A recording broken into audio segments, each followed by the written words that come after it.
Короче говоря, стук в дверь. Как-то раз, точнее, как и каждый день, я слушала музыку в своей любимой розовой наушнике.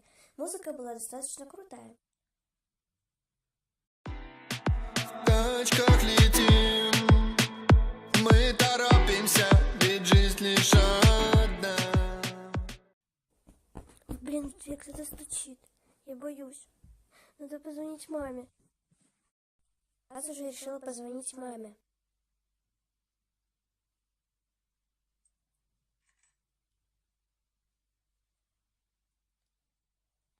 Алло, мамуль. Алло, мам. Слушай, мне тут в дверь стучится, мне страшно. Мам, пожалуйста, приезжай побыстрее.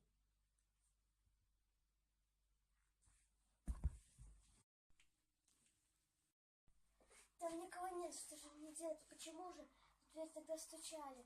Блин, мне страшно. Мне всего лишь хотели принести посылку, и здесь даже она подписана.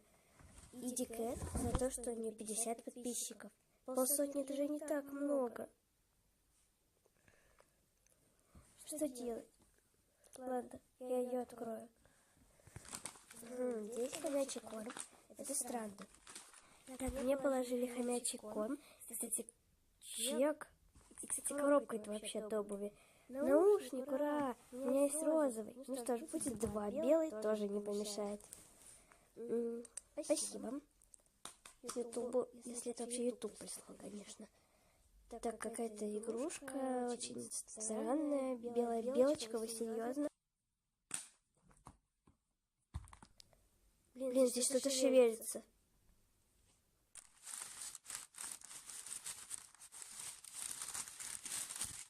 Мамочки, кто это может быть? Господи, это же всего лишь что маленький хомячок. Как же он, интересно, ехал оттуда. Он такой миленький.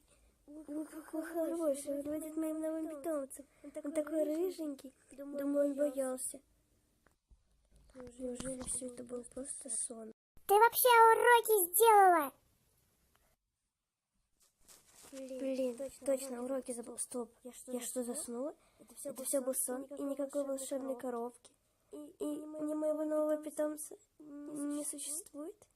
Блин, жаль. Короче говоря, стук в дверь. В итоге конкурс в следующем видео.